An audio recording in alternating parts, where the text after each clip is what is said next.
नमस्कार दोस्तों, स्वागत है आपका मेरे इस चैनल में। कमर दर्द एक आम समस्या बन गया है और कैसे हम ठीक करें इस कमर दर्द को घर बैठे बैठे अगर जानना चाहते हैं तो आप देखिए अंत तक मेरा ये वीडियो और मुझे बताएं कि आपको कैसा लगा। तो बिना समय गवाए अपन चलते हैं स्ट्रक्चर्स की तरफ। सबसे पहले जो है हमें जानना पड़ेगा वर्टिब्रल कॉलम। वर्टिब्रल कॉलम जो है वो है सर्वाइकल, थोरेसिक, लंबर, सैक्रम और कॉक्सिस से मिलकर के बना है। अगर आप देखते हैं तो cervical 7, thoracic 12, lumbar 5, sacrum 5 fuse और कॉक्सिस 4 फ्यूज्ड है। टोटल मिला करके 33 होते हैं। अभी जो आप सामने देख रहे हैं वो स्ट्रक्चरल यूनिट है जिसके अंदर में 2 वर्टिब्रास और एक डिस्क है। डिस्क में न्यूक्लियस पल्पोसस और एन्युलस फाइब्रोसिस मिलता है। एन्युलस फाइब्रोसिस जो है वो बाहर की तरफ की लेयर है और न्यूक्लियस पल्पोसस अंदर की तरफ। जो काम रहता है इस डिस्क का वो रहता है शॉक एब्जॉर्बर, जो वेट को अलग अलग साइड में डिस्ट्रीब्यूट कर देता है। दूसरा फ्लेक्सिबिलिटी देता है स्पाइन को। इसके अलावा जो दूसरा काम है इसका स्ट्रक्चर देखें। एन्युलस फाइब्रोसिस जो है वो ओनियन के रिंग्स की तरह है जो आउटर लेयर बनाता है।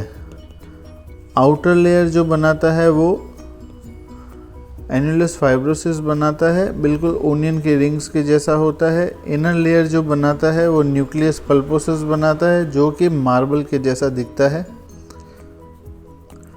अब अपन बात करते हैं इसके कॉजेज़ की। कॉजेज़ क्या हो सकते हैं? तो सबसे पहला कॉज हो सकता है डिस्क प्रोलैप्स। डिस्क प्रोलैप्स के अलग अलग स्टेजेस हैं। पीआईवीडी के जो स्टेजेस हैं उनको अपन देखते हैं। सबसे पहले जो दिख रहा है वो हेल्दी डिस्क है।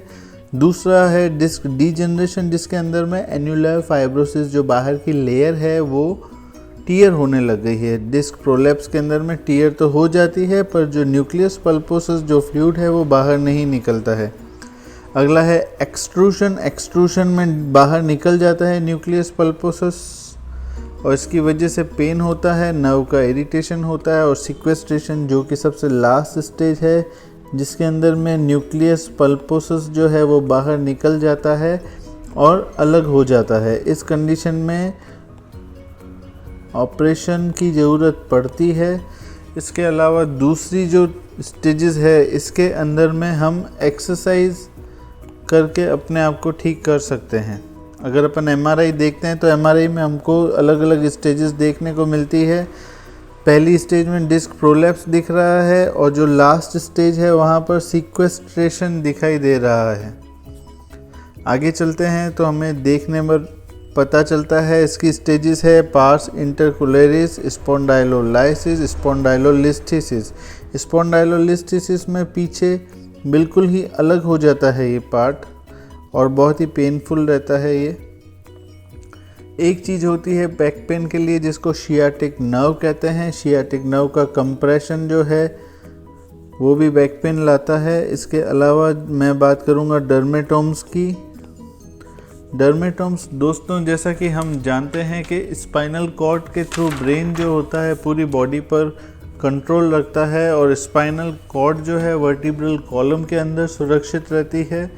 अब स्पाइनल कॉर्ड से स्पाइनल नर्व्स निकलती है अलग अलग लेवल पर और पूरे बॉडी को डिस्ट्रीब्यूट होती है। अब जिस जगह पर जो नर्व कंप्रेस होती है, देखिए जैसे कि L4 पर कंप्रेशन होगा तो इस पैटर्न में दर्द आएगा, L5 में दर्द होगा तो इस पैटर्न पे दर्द आएगा। और इस तरीके से ही शियाटिक नर्व का दर्द S1 के कंप्रेशन से आता है दोस्तों। तो हमारे को ये भी देखना पड़ता है कि दर्द कहाँ किस वजह से आ रहा है और किस तरफ की डिस्क प्रोलैप्स हो रही है जो नर्व को कंप्रेस कर रही है। इसके अलावा दूसरा कारण बैक पेन का होता है वो होता है पॉस्चर। नॉर्मली जो आइडियल पॉस्चर रहता है उसमें जो लाइन ऑफ ग्रेविटी रहती है वो एक निश्चित जगह से बाहर निकलती है। इसके अंदर में 2 कॉनकेव और 2 कॉन्वेक्स कर्व्स होते हैं जो बिल्कुल नॉर्मल रहते हैं। पर बैक पेन में ये कर्व्स जो होते हैं ये डिस्टर्ब हो जाते हैं और बैक पेन आता है। इसकी वजह स्वे बैक हो सकती है, फ्लैट बैक हो सकती है, हाइपोसिस हो सकता है। इसके अलावा जो दूसरा कारण है वो है लिम्ब लेंथ डिस्क्रिपेंसी, जिसके अंदर लोअर लिम्ब की जो हाइट है वो अलग अलग होती है। अलग अलग होने की वजह से भी कमर में दर्द आ सकता है। अगला कारण कमर दर्द का दोस्तों होता है हाइपर मोबिलिटी ऑफ जॉइंट्स। तो अगर ये हाइपर मोबाइल है या हाइपर फ्लेक्सिबल है तो भी कमर दर्द का एक बहुत बड़ा कारण बनते हैं। स्कॉलियोसिस भी एक कारण है जिसके अंदर में वर्टिब्रल कॉलम टेढ़ा रहता है, ये बाय बर्थ होता है, हो सकता है। अच्छा, और इसके बाद में जो अगला एक कारण है वो है स्ट्रूमेंट्स डिजीज़। ये एक सेल्फ लिमिटिंग स्केलेटल डिसऑर्डर है जो बचपन में होता है। इसमें वर्टिब्रीज जो होते हैं वो अनइवनली ग्रो करते हैं जिसकी वजह से बैक पेन होता है। पोस्टीरियर एंगल जो होता है वो एंटीरियर एंगल से बड़ा रहता है।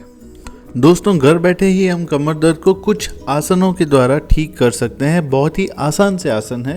पहला आसन है भुजंग आसन, उल्टा लेट करके कमर को हाथों से ऊपर उठाना है। फिर है शशक आसन, जैसा ही चित्र में देख रहे हैं, बहुत आसानी से हो सकता है। इसके बाद है शलभ आसन, दोनों पैर ऊपर उठाएं, एक एक करके भी उठा सकते हैं। इसके बाद में है चाइल्ड पोज, शिशु आसन, बहुत आराम देता है। इसके बाद नेक्स्ट है धनुरासन, थोड़ा सा मुश्किल पड़ता है, धीरे धीरे करते से हो जाता है। इसके बाद नेक्स्ट है काउ पोज, कमर में बहुत आराम मिलता है इस पोस्चर से। Next is downward dog pose, बहुत ही आसान। और लास्ट है त्रिकोणासन, जिसको करके आप आपकी कमर को लचीला बना सकते हैं। मेरे साथ अंत तक बने रहने के लिए धन्यवाद। कृपया इसे लाइक करें और शेयर करें।